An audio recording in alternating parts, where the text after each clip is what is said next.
السلام علیکم ویئرز، آج میں آپ سے قارون کا قصہ شیئر کروں گی۔ امید ہے کہ آپ کو پسند آئے گا۔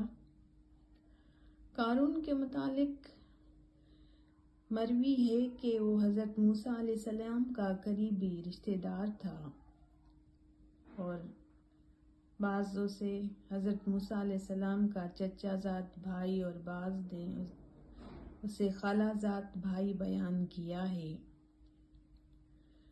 یہ پہلے بے حد غریب تھا۔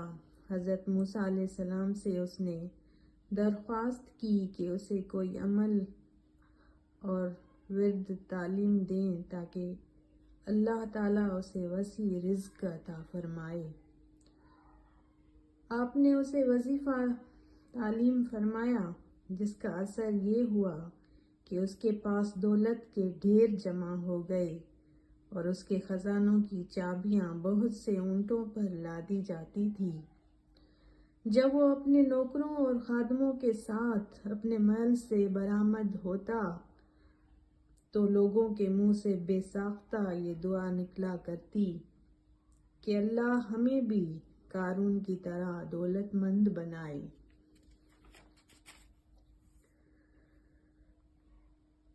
جب زکوٰۃ کا حکم آیا اور جناب موسیٰ علیہ السلام نے قارون سے زکوٰۃ کی ادائیگی کا مطالبہ کیا تو اس نے اپنے بخل کی وجہ سے زکوٰۃ دینے سے انکار کر دیا۔ حضرت موسیٰ علیہ السلام نے اسے رعایت دیتے ہوئے فرمایا، تو 1000 گوسفند میں سے 1 گوسفند اور 1000 دینار میں سے 1 دینار بطور زکوٰۃ دے دے تو بھی قابل قبول ہے۔ قارون نے مجبور ہو کر یہ مقدار تسلیم کر لی، لیکن جب گھر آیا اور اس نے اپنی جائیداد کا حساب لگایا تو اسے اپنی جائیداد کا 1000واں حصہ بہت زیادہ نظر آیا اور اسے اس کی فطری بخل نے 1000واں حصہ ادا کرنے سے روک دیا۔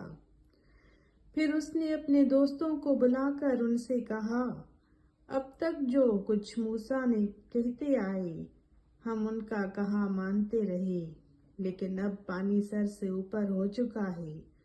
اب موسیٰ ہماری جائیداد کا بھی ہم سے ایک حصہ لینا چاہتا ہے، اور یہ چیز ہمارے لیے ناقابل برداشت ہے۔ اس کے لیے تم لوگ کوئی طریقہ سوچو۔ قارون کے دوستوں نے اس سے کہا، ہم کچھ نہیں کہتے، آپ ہمارے بزرگ ہیں، جیسا مناسب سمجھے کریں۔ قارون نے کہا، فلاں بدکار عورت کو بلاؤ، میں اسے کچھ انعام دے کر موسیٰ پر تہمت لگانا چاہتا ہوں تاکہ موسیٰ ہمیشہ کے لیے بدنام ہو جائیں اور ہمیں کسی طرح کا حکم دینے کے قابل نہ رہیں۔ بدکار عورت آئی۔ قارون نے اسے 1000 دینار دینے کا وعدہ کیا اور اس کے ساتھ یہ وعدہ بھی لیا کہ اگر اس نے موسیٰ پر تہمت لگائی تو وہ اس سے شادی کر لے گا۔ دوسرے دن حضرت موسیٰ علیہ السلام اپنے گھر سے برآمد ہوئے اور میدان میں پہنچ کر انہوں نے واعظ و نصیحت شروع کی، اور آپ نے اپنے واعظ میں ارشاد فرمایا، میں چور کا ہاتھ قلم کر دوں گا، جو کسی پر افطرا باندھے اسے 80 کوڑے سزا دوں گا، جو کنوارا شخص زنا کا مرتکب ہوگا اسے 80 کوڑے، جو شادی شدہ یہ گناہ کا مرتکب ہوگا اسے سنگسار کروں گا۔ اس مجمع میں قارون موجود تھا۔ اس نے کھڑا ہو کر کہا، جناب، اگر یہ جرم آپ سے بھی صادر ہو تو بھی اس کی یہی سزا ہے؟ حضرت موسیٰ نے فرمایا، بے شک میرے لیے بھی یہی سزا ہے۔ قارون نے کہا، لیکن بنی اسرائیل میں تو یہ مشہور ہے کہ آپ نے گناہ کیا ہے۔ حضرت موسیٰ نے فرمایا، سوچ کر بات کرو، یہ تم کیا کہہ رہے ہو؟ قارون نے کہا، جی ہاں، اور اپنے نوکروں کو حکم دیا کہ جاؤ فلاں عورت کو میدان میں لے کر آؤ۔ عورت میدان میں آئی۔ حضرت موسیٰ علیہ السلام نے عورت سے کہا، کیا جو الزام قارون مجھ پر لگا رہا ہے کیا یہ درست ہے؟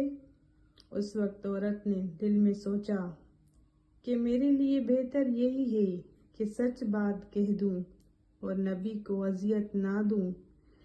یہ سوچ کر عورت نے کہا، قارون جھوٹا ہے، اس نے مجھے 1000 دینار کی لالچ دی ہے تاکہ میں آپ پر تہمت لگاؤں۔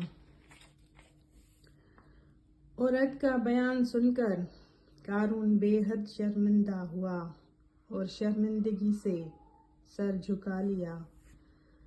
حضرت موسیٰ علیہ السلام نے عزت نفس سلامت رہنے پر اللہ کا شکر کیا اور 2 رکعت نماز شکرانہ پڑھی، اور نماز پڑھنے کے بعد انہوں نے رو رو کر بارگاہ الہی میں عرض کی، خدایا تیرا دشمن مجھے رسوا کرنا چاہتا ہے، آج مجھے اس پر غلبہ عطا فرما۔ اللہ تعالیٰ کی طرف سے وحی ہوئی کہ ہم نے زمین کو تمہارا متیع بنایا ہے، تم زمین کو جو بھی حکم دو گے زمین اس کی تعمیل کرے گی۔ پھر حضرت موسیٰ علیہ السلام نے بنی اسرائیل کی طرف رخ کیا اور فرمایا، جس طرح سے اللہ نے مجھے فرعون اور آل فرعون پر غلبہ دیا تھا، اسی طرح سے اس نے مجھے قارون اور اس کے ساتھیوں پر بھی غلبہ عنایت کیا ہے۔ پھر آپ نے فرمایا، جو قارون کے ساتھ رہنا چاہتا ہو وہ اس کے ساتھ کھڑا ہو جائے، باقی لوگ اس سے دور ہو جائیں۔ یہ اعلان سننے کے بعد صرف 2 شخص قارون کے ساتھ کھڑے ہوئے، باقی لوگ قارون سے جدا ہو گئے۔ حضرت موسیٰ علیہ السلام نے زمین کو حکم دیا کہ قارون اور اس کے ساتھیوں کو نگل لے۔ زمین نے پہلے پہل اسے پنڈلی تک نگلا، پھر زانوں تک نگلا۔ قارون نے چیخ کر کہا، موسیٰ میں سمجھ گیا تو مجھے زمین میں داخل کر کے میرے خزانے پر قبضہ کرنا چاہتا ہے۔ حضرت موسیٰ علیہ السلام نے دعا کی، خدایا اس کے تمام خزانے اس کے سر پر رکھ دے اور پھر اسے داخل زمین کر دے۔ فرشتوں نے اس کے خزانوں کے بھرے ہوئے کمرے اس کے سر پر رکھ دیے۔ حضرت موسیٰ علیہ السلام نے زمین کو حکم دیا کہ اسے نگل لے۔ اب کی بار زمین نے اسے کمر تک نگل لیا۔ حضرت موسیٰ علیہ السلام نے زمین کو پھر حکم دیا کہ اسے نگل لے۔ زمین نے اسے گردن تک نگل لیا۔ قارون حضرت موسیٰ کو واسطے دیتا رہا کہ مجھ پر رحم کرو، لیکن حضرت موسیٰ جلال میں تھے۔ پھر آپ نے زمین کو حکم دیا کہ اب اسے پوری طرح نگل لے۔ زمین نے قارون اور اس کے ساتھیوں کو نگل لیا۔ جب بنی اسرائیل نے قارون کا یہ حشر دیکھا تو کہا، خدا کا شکر ہے کہ اس نے ہمیں قارون جیسی دولت نہیں دی، ورنہ ہمارا حشر بھی قارون جیسا ہوتا۔ اللہ تعالیٰ ہمیں حق اور سچ کو سمجھنے کی توفیق عطا فرمائے۔ جزاک اللہ خیر۔